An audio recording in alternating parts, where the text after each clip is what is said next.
Ni beg nombor 12 lah. Dan order, ada warranty tak? Ni beg nombor 3. Ada warranty 1 tahun. Kalau ada kerosakan saja akan boleh tukar. 1 tahun Encik Ray. Kalau rosak just contact customer service lah.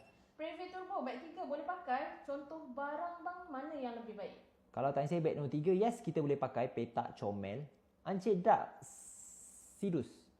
Boleh pakai 1 sampai 5. Tapi beg 3 boleh pakai. Tapi yang terbaik, yang simple untuk orang yang tak nak sakit kepala macam abang, macam saya, beg 3. Dia petak je. Warranty ni boleh ambil 2 tahun ni. Beg nombor apa tu? Sebab ada yang 2 tahun. Abang cakap set beg yang 12 dengan 13 ni. Dia ada 2 tahun, dia ada 5 tahun pun ada. Tapi 5 tahun tu dah habis. Itu beg nombor 5 lah. Okey, macam ni rupa dia beg nombor 12. 13. 12 lagi saya tunjuk. Setting. Ni letak diskaun dalam 120. Macam ni rupa dia. Okey.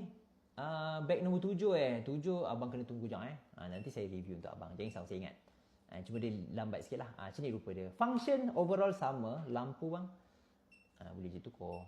Okey. Oh sorry. Tangan saya kacau Itu beg nombor 13.